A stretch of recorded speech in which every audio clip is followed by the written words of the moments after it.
water, earth, fire, and air. 4 elements that bring all nations to harmony. The live-action remake of Avatar: The Last Airbender is about to descend on us soon. After the announcement, fans are still speculating whether to like it or not after the never-existent movie that no one dares to say in the ATLA fandom. As we all know, Avatar: The Last Airbender follows the story of the 2 siblings, Katara and Sokka, who finds an 11-year-old boy, Aang, encased in an icy sphere. He does airbending, which has never been seen again for the past century.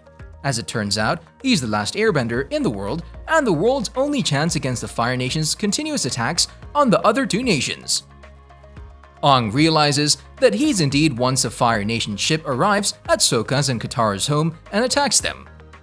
This story follows the trio's adventure going from one nation to another to learn the other 3 elements to defeat Fire Lord Ozai and bring peace to the nations again from his authoritarian rule. It includes the outcast Fire Nation's prince Zuko, who follows the trio and tries to capture Aang, and his sister Azula, who becomes the main antagonist to the trio's adventure. A nostalgic childhood cartoon delivers us with a mix of comedy, adventure, and a hint of romance while intermingling realistic scenarios into the story. It's one of the few animations that have been globally and critically adored. In 3 seasons, ATLA has been a major favorite for people of all ages. It still continues their story through comics and the next Avatar, Korra. Other than the movie that should not be named, ATLA delivered a very impactful and amazing storyline for generations dealing with genocide, dealing with our traumas, making peace with people, and more. So when the live action was announced in 2018 by Netflix, well, fans were worried that the same thing might happen again with a movie that should not be named. Though thankfully, now they're going to feature a cast of actors from Asian or indigenous backgrounds. It's super fitting considering the characters in ATLA. We're going over the cast in a bit, but first let's talk about everything we need to know regarding its release date, plot, the cast, and more. So we'll be going on spoilers from here on out. As far as the release date goes, the latest possible is the end of the year because of a lot of delays in production. Netflix first ordered the series in 2018 and the production was supposed to start in 2019. However, it was postponed to 2020 and further postponed with the pandemic. So probably at the earliest, it would be in the last months of 2022 or first months of 2023. In an episode of the Handsome Genius Club podcast, it was indicated by actor Paul Sun-Hyung Lee, who will play his uncle Iroh in the series, where he said, "I have no idea when it's gonna be airing, but my best guess would be at the earliest, at the end of this year." In November 2021, the production of the live action finally started in Vancouver, Canada. Albert Kim, the executive producer, writer, and showrunner of the series, tweeted a picture of his set chair on the scene with "on set for the start of week 3. Lots of big scenes and new characters coming up, #Avatar The Last Airbender at Netflix Geeked."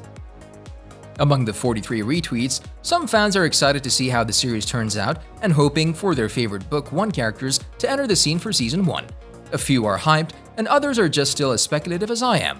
Personally, well, I'm honestly curious how this live-action series will be able to execute the already amazing world building of ATLA and how their plot will be. And about the plot, hopefully the live-action series will follow the animated series without a hitch and splash it up with cinematic effects rather than make their own story on the go. ATLA is a well-loved animation, and it would be a definite hit or miss if they add their own flair to the story rather than follow the mate storyline. Again, I doubt the live-action series would want to be the next meme after the movie that should never have existed in the fandom. For the cast, Netflix revealed who's going to be the main characters of the upcoming series. On August 12th, the main trio was announced. Aang will be played by Gordon Cormier, and with his looks, definitely a fit for a young 12-year-old Avatar. I wonder if they'll shave his head or cover his hair instead. The first waterbender entrance in the scene, Katara, will be played by Kia Wentio, Tarbell, and her brother Sokka. Will be Ian Owsley. The exiled Fire Prince is gonna be Dallas Liu. Then on November 3rd, the villainous Fire Lord Ozai is revealed to be by Daniel Dae Kim, which he confirmed through a gif in Twitter saying, "It's getting hot in here." And fans are immediate to spark their love for the actor as they know he delivers well in his acting and are excited for when he's seen as Fire Lord Ozai in the live-action series. Amazingly enough, this isn't Daniel Dae Kim's first encounter on our beloved series. He also voiced Hiroshi Sato in the Legend of Korra series, as well as General Fong in Avatar: The Last Airbender. Then the additional cast members for characters, Uncle Iroh is, as I've said earlier, Paul Sun-Hyung Lee, Lim K-Soo as Gyatso, and the notorious commander Zhao as Ken Leung.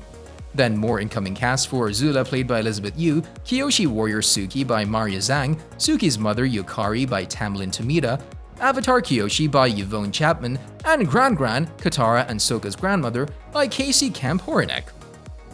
Love that the cast members are true to the Asian and indigenous storyline in ATLA, in contrast to the movie that should never be named. Kim Albert really stayed true to his word to showcase Asian and indigenous characters as living, breathing people, and that they just don't exist in cartoons.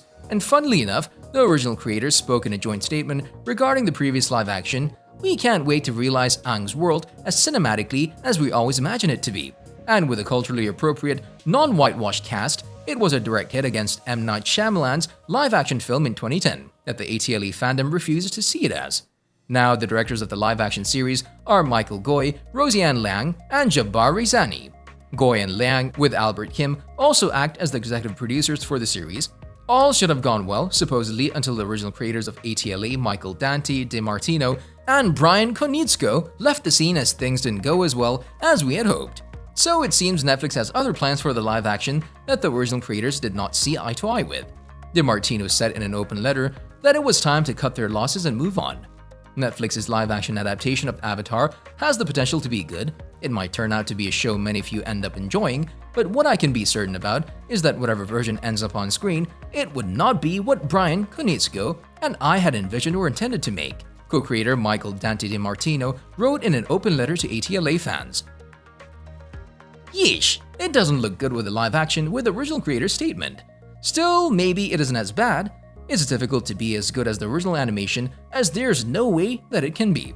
Season 1 is set to consist of 8 episodes, with 1 hour each episode. Paul Sun-Hyung Lee went on to say that the live action has over $100 million, making it one of the most expensive series to be made.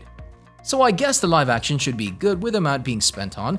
There's a mix of high and low expectations with the developments in the series production. Will it redeem itself from the awful live action that did not exist years ago? Or will it prove to be another movie the ATLA fans will say? There's no live action in Avatar: The Last Airbender. So will harmony befall on the ATLA fandom? And don't forget to hit that like and smash the subscribe button to get the latest hits. Joking aside, will the live action series be another hit for Netflix or be another miss for them? Curiouser to see really how the live action will present the amazing and glorious Avatar: The Last Airbender.